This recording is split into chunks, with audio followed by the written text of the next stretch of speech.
Hey everybody, I'm Yvonne with Back to Earth Creations, and in this video I'm going to show y'all how we made this sea dragon head sculpture.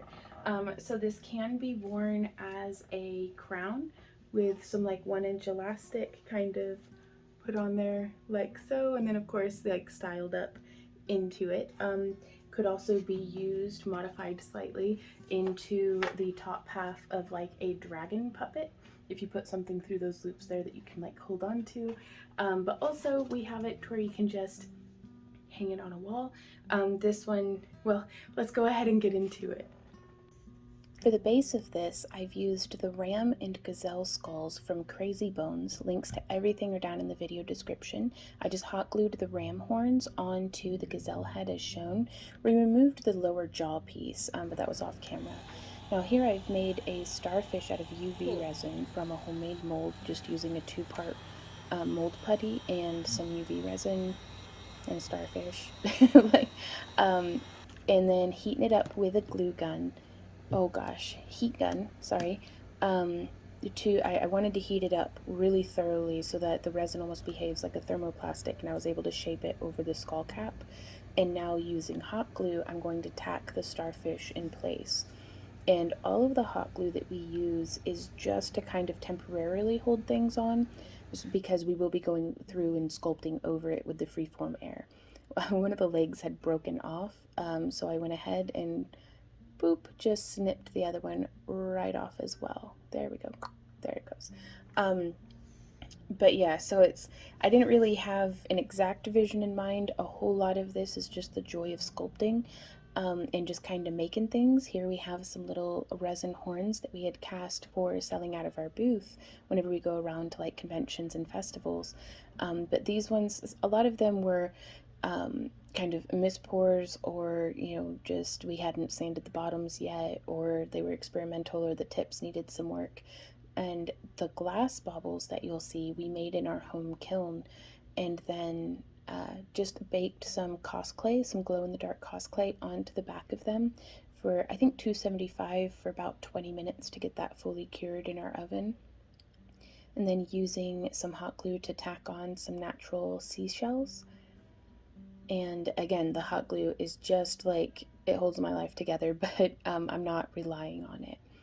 And then I had gone through and planned with just going through my, hoard of seashells and different things that I've been collecting over the years. I really love these slices. And I wasn't worried about it being perfectly symmetrical, perfectly exact on each side, but I was aiming for as close as I could get.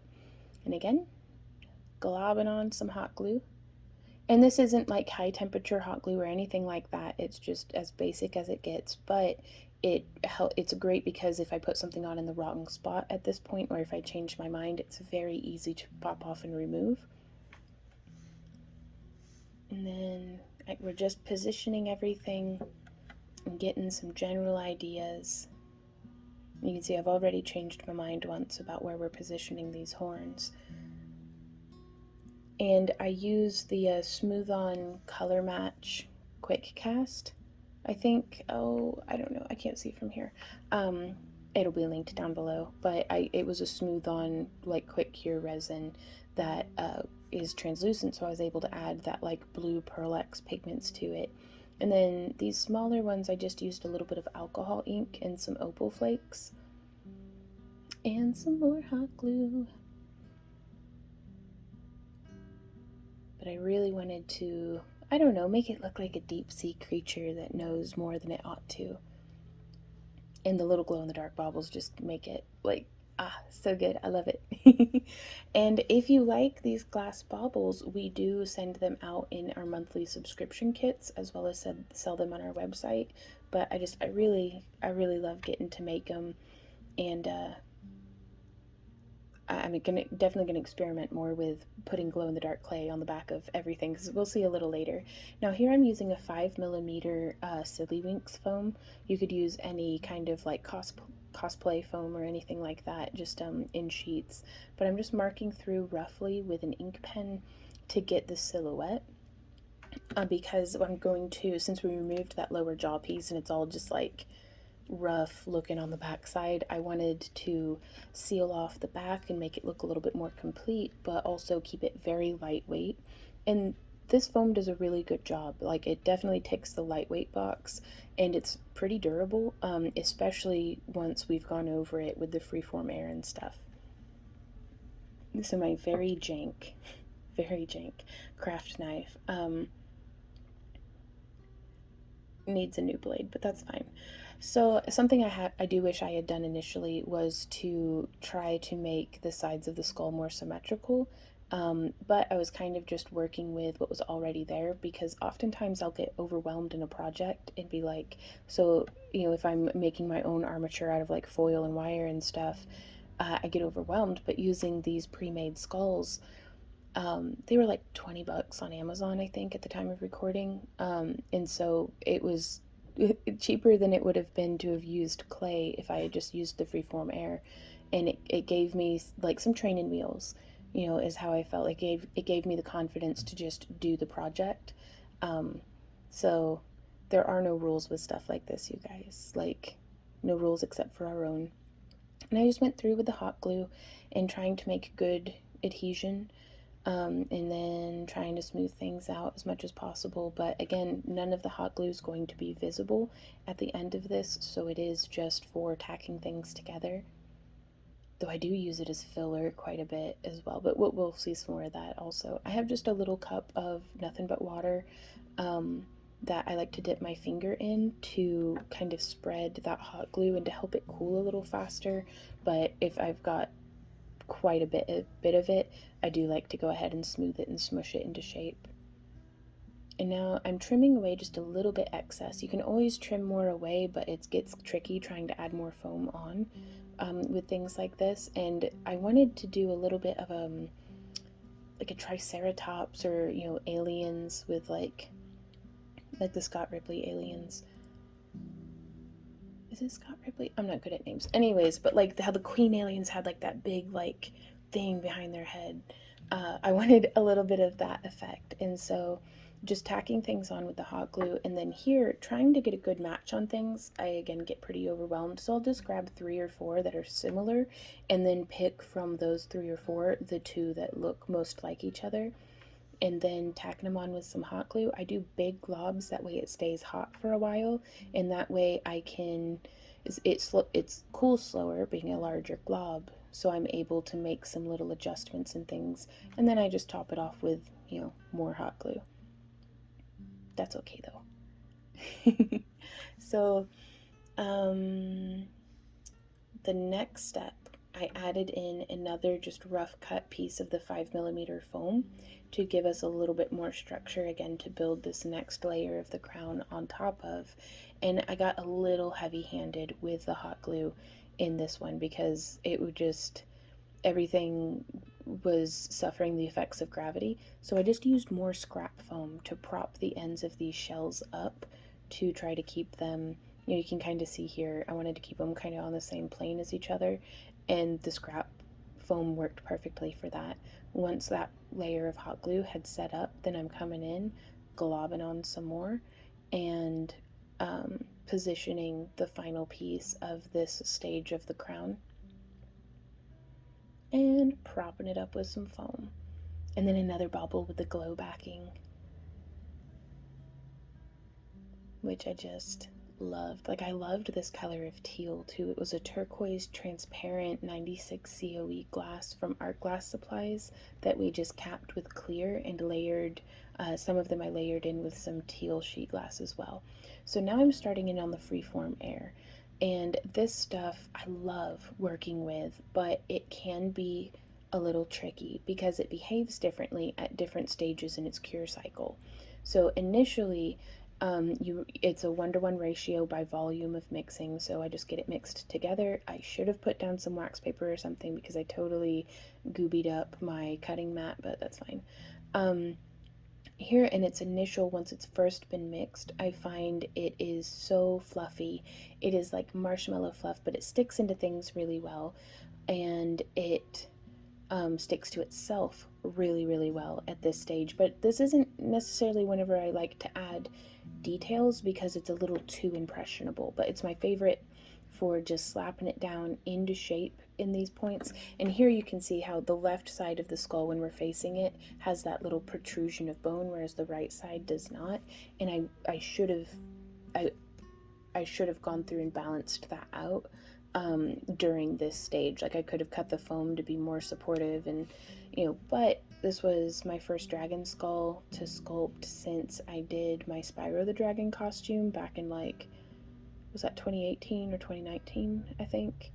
But anyhow, I'm still really pleased with how she came out.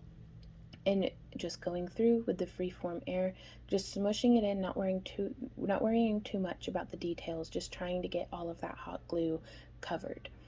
Now, the larger mass that you have of the freeform air, the faster it's going to cure, which is why I like to roll it out into, like, kind of a thick snake, so that I can then pull from it and have a nice working time. I just build it up in little, like, cheese curd sized segments. I don't know why I use cheese curd as an example, but, well, anyways. But yeah, just laying it down little bits at a time, not super worried about the perfection of it, because now we can come through and render out some of those lines and thumbprints and details. This is just a very inexpensive paintbrush with the cup of water. I use the same cup for all of my freeform air projects because it will gunk your cup up.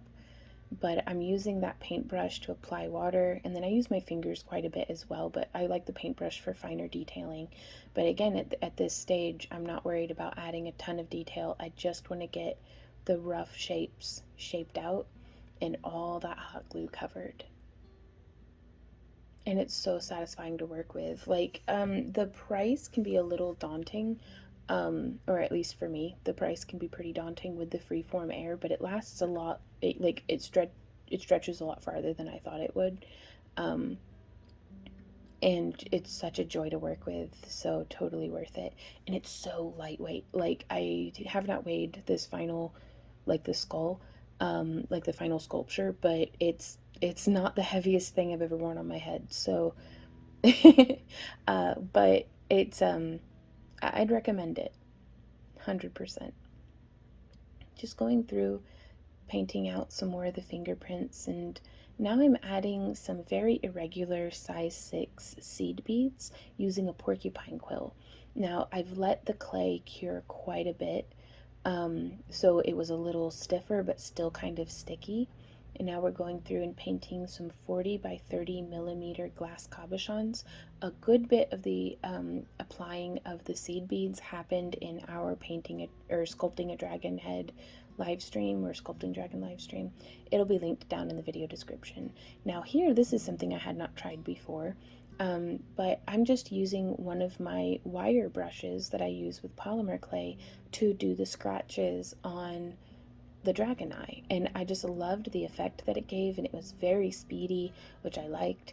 And here I'm just doing that bit around the edges because I'm backing the rest of the eye with glow-in-the-dark clay. Now here you can see I'm charging it up in the sunlight, and that's how it glows when we get it just back into the house, and it's not even a perfectly dark room. So that's why I did a very minimal painting on the eye itself, is to let that glow kind of shine through. Now, the brush that I'm using today, because, like, I've not been able to, no matter how much I clean them, my paintbrushes that I use are always dead the next day. Like, there's the bristles are just all, like, welded together, and which makes me sad because some of the paintbrushes I really, really loved, but it's something that I like to use my old paintbrushes on. But the one that I'm preferring here is the bristles are almost the consistency and texture of, like, chip brush bristles. And I really liked that for moving that freeform air around, especially as it starts to stiffen up. Now I'm going through and just adding little snakes of clay under the eyes. And at this point, all of the other clay work we had done previously had cured overnight, so I can pick up the skull and not have to worry about fingerprinting or dislodging some of the beads or anything like that. And I kind of wish I had split doing the nose and the eyes between 2 separate sculpting sessions, but we were under a little bit of a time crunch, so it still worked out, but being patient is definitely a luxury that we should budget for when doing projects like this, I think.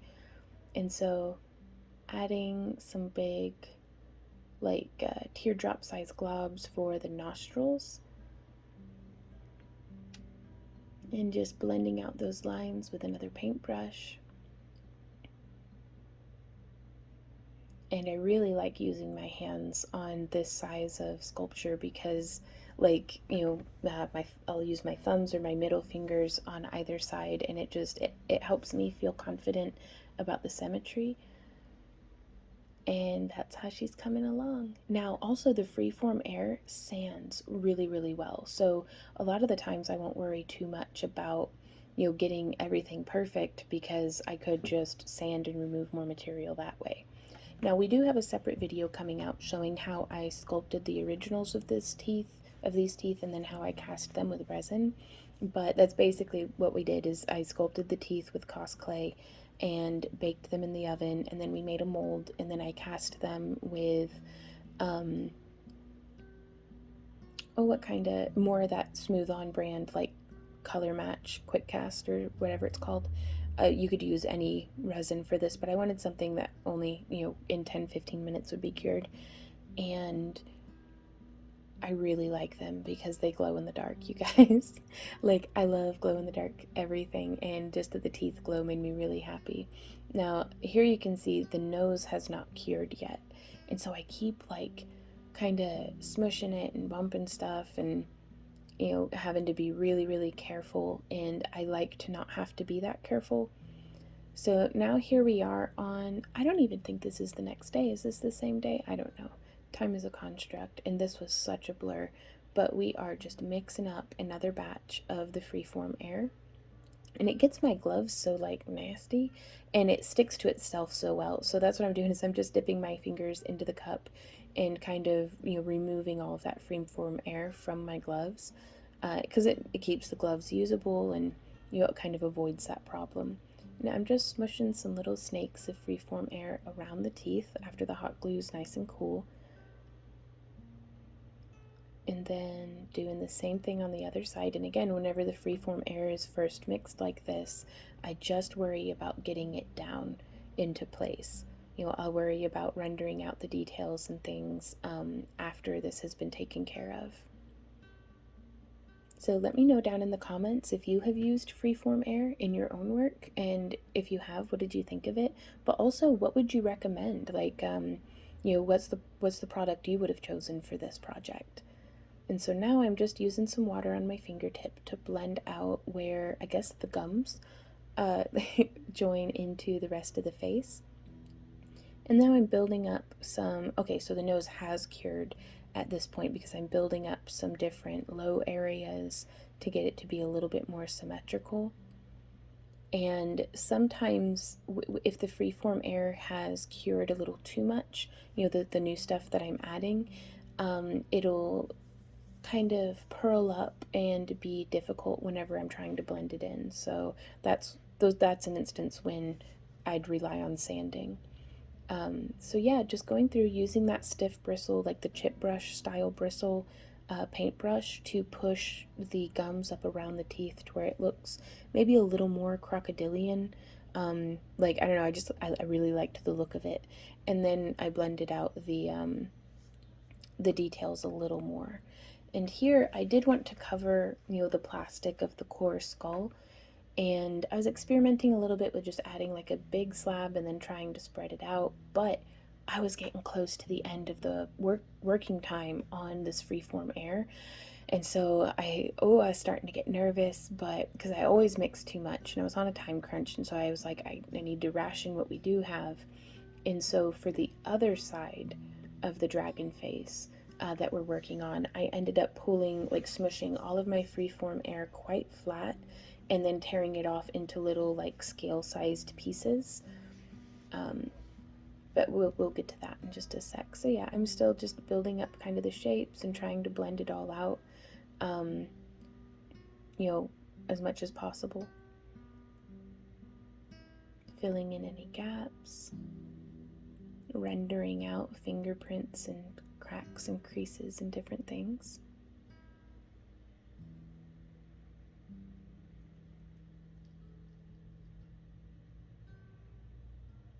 So yeah, there you can see a little. I was trying to, fine tune the nose and kind of not gave up on it, just decided to prioritize other things since I was on a ticking clock with the cure time. But yeah, here you can see I applied some just scale size pieces, so there wasn't nearly as much having to drag and move the clay around. It all became just like smushing it together, which I was really pleased with, and then blending it with the water. And I'm just using the two freeform air buckets like stacked on each other for a really jank like working surface. I've got to figure something out better next time because this was so precarious and was pretty nerve-wracking. Now also at this point I have gessoed the horns with a layer of, well, gesso. So I primed the horns with a layer of gesso to let it cure fully, and then I ended up doing a second coat of the gesso as well, but that was off camera. And I'm just going through with a ball stylus tool texturing all of that freeform air that we've added. Now, after the freeform air is past the point of where it's sculpting smoothly, like it starts to take fine detail really, really well, I think. And so that's whenever I like to add, with the ball stylus, some different details and things, because it's also sticking less to the ball stylus now. If I had been doing this texturing when it was a little earlier in its cure life, like in an earlier stage of curing, the freeform air would have been sticking to the ball stylus and like driving me crazy no matter how much water I put on it. So I just like to dip the tool into the water and then just tap, tap, tap randomly and in little like circles, and varying the pressure with which we're tapping, and just trying to get a nice, texture going on. And then we can blend with our fingertip from where it's textured clay into non-textured, kind of bone, bare bone of the skull. And now I'm adding some little lumpy warts over the eyes, and you can see my left glove has some it's got some of the clay on it, and so it's sticking to my glove like really badly, and it's instead of struggling with it, yeah, there I go. I should have just cleaned the glove off because that makes life so much easier whenever I'm not fighting with the clay. But just going through and adding little dots, little details, like it's so fun to sculpt, y'all. Like there really are. There's no rules. As long as it's holding together and looking the way that you want, and it's like chemically mixed properly. Like there's no like dragons don't look like that. So it's use your imagination. It looks like however you want. So here off camera, I've prepped a whole bunch of little like round like beans, bunch of clay beans that I'm just pressing on now to be like some more details along like the gum line and stuff. Just getting it smushed. And again, if I had just left the nose alone, like that's why the other dragons that I had made after this one, I kind of had a structure to it. It's like, on day one, I did the, the nose. And then on day two, I did the eye sockets. And then, but be sure to check out some of our other videos. We do have more sculpting videos coming here on the channel. At the time of recording, this is the first to release, but I did make 10 dragon skulls for DragonCon 2023, and I tried to get video of all of them, but again, we did have some hard drive issues, so mostly because I kept breaking the USB ports, but so I ended up not being able to keep all of the footage that I had gone through, so it is what it is, but we're trying, and I am looking forward to sculpting more. And every project that we do, I learn so much about not just the sculpting, but also the video production angle too, like getting different camera angles and, trying to keep the videos as quick and educational as possible. So I went through and I textured all those little dots that we had added, and now I'm making the strap that'll attach to the head. This is some more of that 5mm foam, just using some hot glue and some D-rings that I get from Tandy Leather.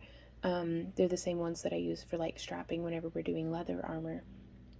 And then I go through again with the hot glue, sandwiching the seam side between the strap and the skull.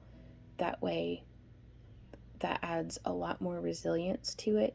And then I am going to be filling in that gap on the back with freeform air. So we're still not relying just on the hot glue to hold that strap on. Apparently that's some of the footage that I had lost. So here I'm going through and going over, the whole thing had been gessoed, and I am painting over it with an off-white acrylic paint, just to get a really nice like base coverage going. And then going through and just dry brushing a little bit more. Now here I have just a tabletop easel with some foam bits like stuck to it, and then a towel over that, and that way I could be moving the skull around and not have to worry about something getting scraped up. Now I did a wet on wet technique to do the horns that I'm very sorry I didn't get it on camera because I really loved it, but it's very similar to what I'm doing here, where I've just sprayed the whole skull down with a continuous mist sprayer, and now I'm coming through with a really watered down ultramarine blue, and red violet is the other color that I'm using. And since the skull is already a little wet with having been sprayed, you can see it almost watercolor effects itself around and like antique washes down. And so by just using these two colors, we're getting a whole lot of blending. We're doing a whole lot of layering too. But I wanted to kind of keep it simple because sometimes I have a tendency to want to do all of the colors everywhere all of the time. But I'm really pleased to have limited myself to just the two colors on this one. And then by going through, we did like 3 or 4 layers like this, and the way that they would layer over each other gave us such a really wonderful blending. And then it also, the little glass seed beads that we had used, I hadn't gessoed over those because I wanted to leave them very to where the paint wouldn't stick, because I was able to go through after this was all said and done, and with a stiff foam brush, I was able to remove a lot of the paint from the surface of those beads, so the color of the glass of the beads was able to shine through. And then we went through, I sealed the whole thing in Mod Podge Ultra, which is like a little spray. And so now that's not on camera here. But yeah, you can see now that I'm getting into the drippier stage of it. And so I let the drips kind of run and do as they will, and then just get even more water and kind of just blend and settle it around. And it was, the paint then settled into all of those dapping, like the little round tool details that we had done. And gosh, it really, the paint job feels so easy after spending all the time on the sculpting. Because it just brings out all of those details. And so there we go, doing a little bit more spritzing, and that kind of helps any bolder areas get mellowed down. I like dragging some of the color back up towards the top to let it, kind of run down again. And I just did this like 3 or 4 times. Like I let it dry, and then I did another, and then I let it dry, and then I did another. And if there were any areas that the color was too dense, I came in with a wet brush and kind of lifted the color out, very similar to the watercoloring technique. Or rather, I'd get the spot wet, and then with a dry brush, or dried off damp brush, like it's all relative, and I'd try to lift some of the color out. Then just coming through and adding in some more blues now.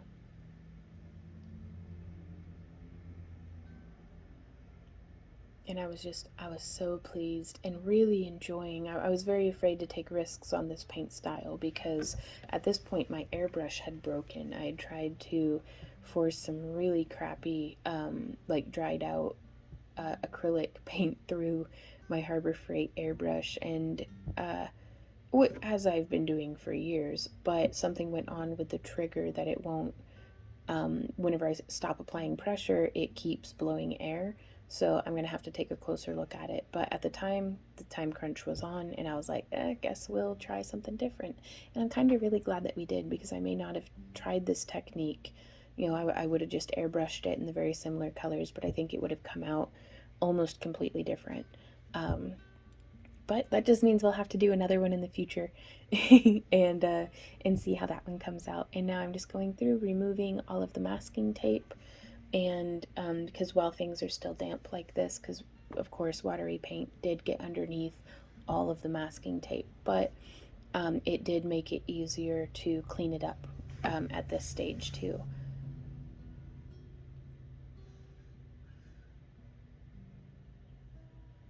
I'm just buffing that off with a clean paintbrush.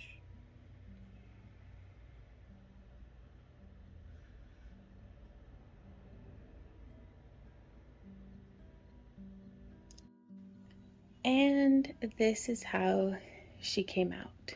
So let's actually get a slightly different lighting angle for you. So this sea dragon has already been purchased and is fixing to get shipped off to her forever home. And well, I did lose quite a bit of the footage. We had some complications with our external hard drive, but fortunately I was able to get quite a bit of it captured and edited down for y'all. And I'm certainly going to be making more of these dragon heads in the future. Some of the painting that didn't get captured was dry brushing with this teal, the Color Shift Aqua Flash, kind of just dry brushing the high points just kind of all over, especially on the tip of her schnoz, and you know, kind of just bringing out a little bit more of the details. And I'm really, really pleased with how she's come out, and I'm so tickled that she's already been claimed. So be sure to like this video if you're into it, to let us know to make more like this. I know our channel at the time of recording has been very wire wrapping heavy for a few years, and I am in no way, you know, not wire wrapping anymore. Like, I'm still going to continue with at least one wire wrapping video a month, but I am really excited to bring forward some more sculpting and, you know, some of the other things that I wire wrap, but I'm not just a wire wrapper. I'm a crafter, and I'm compelled to dabble in everything and then share it with you guys. So we're going to keep doing that. So if you like that, like, share, subscribe, all that good stuff. You can sign up for our free newsletter at backtoearthcreations.com. There will be like a little newsletter sign up link there. I love how all the little dots came out. Like, the paint job on this one, I think, is my favorite from all the dragons we made pre-Dragon Con this year. So if you have any questions, comments, or ideas, leave them down below. I look forward to hearing from you. And until next time, you guys, happy crafting. Mwah! Bye.